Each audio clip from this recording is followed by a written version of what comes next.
అందరికీ మన ప్రభువును రక్షకుడైనటువంటి యేసుక్రీస్తు వారి పేరిట ప్రత్యేకమైనటువంటి వందనాలండి. ఒంటరితనం అనేది ప్రతి ఒక్కరి జీవితంలో అప్పుడప్పుడు పలకరించిపోయే ఒక లోతైనటువంటి ఒక బాధ. సహజంగా ఎందుకు వస్తుంది ఈ ఒంటరితనం అంటే భయపడడం ద్వారా వస్తుందండి. దేనికైనా ఉదాహరణకి ఏదో ఒక క్రిటికల్ పరిస్థితులకు మనం వెళ్ళబోతున్నటువంటి ఆ పరిస్థితులు మనకు అర్థమైన వెంటనే మనం చూసేది ఏంటంటే కనుకనే ఆ పరిస్థితిని ఎలా ఎదుర్కోవాలని మనం చూస్తూ ఉంటాం. ఎగ్జాక్ట్గా అదే టైంకి మనతో ఎప్పుడు ఉంటాను అని చెప్పినటువంటి ఎవరైనా కానీ మనతో సరిగా మాట్లాడకపోయినా, మనతో సరిగా ప్రాపర్ రిలేషన్ మెయింటైన్ చేయకపోయినా, అప్పుడు మనకు అనిపిస్తూ ఉంటుంది ఎదురుగా చూస్తేనే ఒక పెద్ద ప్రమాదం ఉంది. అయిన వారే లేదా సొంత వారే, నా తోబుట్టువులే, నా రక్త సంబంధులే ఈ విధంగా నన్ను విడిచిపెట్టారు, నేను ఇప్పుడు ఎక్కడికి వెళ్ళాలి?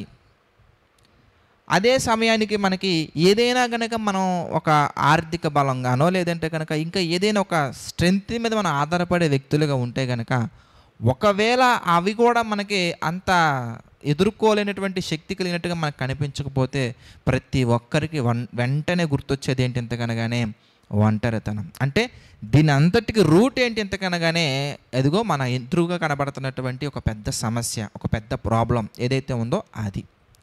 ఇప్పుడు ఆ ప్రాబ్లంని మనం జయించగలిగినటువంటి ఒక రూట్, జయించగలిగే ఒక పాత్ మనకు కనిపించింది అనుకోండి, మనం ఎవరి మీద డిపెండ్ అవ్వాల్సిన అవసరం లేదు, మనం దేని వైపు చూడాల్సిన అవసరం లేదు, మనం ఎవరి సహాయమో కోరుకోవాల్సిన అవసరం లేదు. కానీ ఎప్పుడు మనం ఈ వేరే సోర్సెస్ వైపు మనం వెళ్తాం ఎంతకనగానే ఎప్పుడైతే ఆ ఎదురయ్యే ఆ పరిస్థితులను, ఆ పర్టికులర్ పరిస్థితిను మనం జయించలేము, మనం ఎదుర్కొనలేము, దాన్ని మనం సాధించలేమనే పరిస్థితి మనకు అర్థమైనప్పుడు, అయితే ప్రియులారా అలాంటి పరిస్థితులు వచ్చినప్పుడే కాదు, రాకపోయినా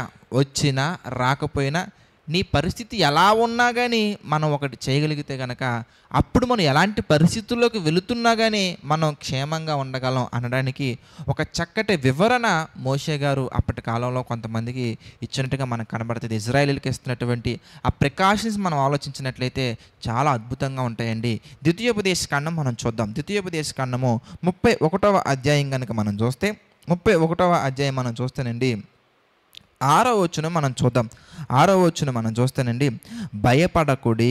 చూడండి ఎంత చక్కగా ఉందో, భయపడకుడి అని ఎంత చక్కగా చెప్తున్నాడంటే, వారిని చూచి దిగులు పడకుడి, నీతో కూడా వచ్చువాడు నీ దేవుడైనటువంటి యెహోవాయే, ఆయన నిన్ను విడువడు, నిన్నెడబాయడు. చూసారా ఎంత చక్కగా ఉందో, ఎంత అద్భుతంగా ఉందో చూసారా. నీతో కూడా వచ్చేది, నువ్వు ఇన్వైట్ చేయకపోయినా కానీ, నువ్వు ఎక్స్పెక్ట్ చేయకపోయినా కానీ నీతో ఎప్పుడు రావటానికి దేవుడు సిద్ధంగా ఉంటూనే ఉంటారు. కానీ దేవుడి దగ్గర నుంచి నువ్వు దూరంగా పారిపోతే ఇంకా దానికి ఏం చేస్తామండి?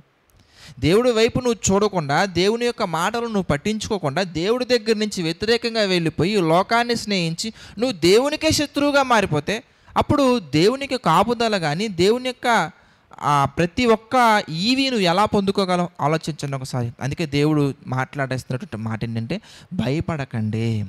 ఏ పరిస్థితికైనా కానీ, ఎలాంటి స్థితులకైనా కానీ, ఎలాంటి వాటికైనా కానీ మీరు భయపడకండి. ఎందుకంటే మీతో కూడా వచ్చేవాడు ఆయనే. ఆయన ఎప్పుడు మనతో రావడానికి సిద్ధంగా ఉన్నారండి.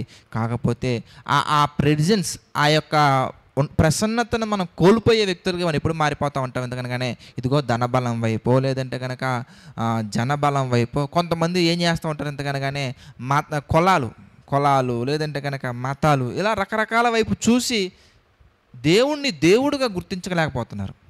కొన్ని డినామినేషన్స్ కూడా మనం చూసాం అనుకోండి, మా డినామినేషన్ ఎంత గొప్పదని. క్రైస్తవులలో కూడా ఇవి రావటం వలన ఏమవుతుంది ఎంతకనగానే చర్చెస్ మీద నెగిటివ్ ఇంప్రెషన్ రావడం ద్వారా అక్కడి నుంచి దేవుడి మీద నెగిటివ్ ఇంప్రెషన్ వస్తుంది. Why are you focusing on denominations? మనం ఎందుకు వాటి మీద మనం ఫోకస్ చేస్తున్నాం? మనం ఎందుకు వ్యక్తుల మీద మనం ఎందుకు ఫోకస్ చేస్తున్నాం? దేవుని మీద మనం ఫోకస్ చేయగలగాలి, దేవుణ్ణి మనం చూడగలగాలి. ఎప్పుడైతే దేవుణ్ణి చూస్తున్నామో, దేవుని యొక్క ఆ మాటలను గ్రహిస్తున్నామో అప్పుడు మనకి దేవుడు మనతో తోడుగా ఉన్నారన్న భావం మనకు వస్తుంది. అప్పుడు మనకి ఆయన మనతో ఉన్నారన్న విషయం అర్థమవుతుంది. కనుక my dear brothers and sisters, దేనికి భయపడకుండా దేవుడు మనతో ఉన్నారనే విషయాన్ని గుర్తించి దేవుని యొక్క అడుగు జాడల్లో మనం వెళ్ళగలిగినట్లయితే కనుక, దేవుని యొక్క మాటల్లో మనం వెళ్ళగలిగినట్లయితే కనుక ప్రతి ఒక్క దానిని జయించడానికి కావాల్సినటువంటి శక్తిని దేవుడు సమయానుకూలంగా మనకు అనుగ్రహిస్తారు. ప్రార్థన చేసుకుందామని ప్రతి ఒక్కరు దయచేసి స్థలాల్లో ఉంచి ప్రార్థనలు ఏకీభవించిన ప్రార్థన. ప్రేమగల తండ్రి, దయగల దేవ, మహోన్నతుడ, మహాగణుడ తండ్రి, ఎన్నో లోతైన విషయాలు మాకు తెలియజేస్తూ మీ చిత్త ప్రకారంగా నడిపించినందుకు కృతజ్ఞతాస్తుతులు చెల్లించుకున్నాం తండ్రి. మమ్మల్ని తండ్రి మీ చిత్త ప్రకారంగా బలపరచండి తండ్రి. ఈ విషయాలు తండ్రి ఎంతమంది అయితే అనేకులకు షేర్ చేస్తున్న వారిని మా తండ్రి మీ చిత్త ప్రకారంగా జ్ఞాపకం చేసుకోండి. మీ చిత్త ప్రకారం తండ్రి వారి కుటుంబాలలో ఎటువంటి ఆర్థిక, ఆరోగ్య, మానసికమైన సమస్యలు లేకుండా తండ్రి బలపరచండి, సహాయం చేయండి. మీ ప్రేమలో తండ్రి స్థిరపరచండి తండ్రి.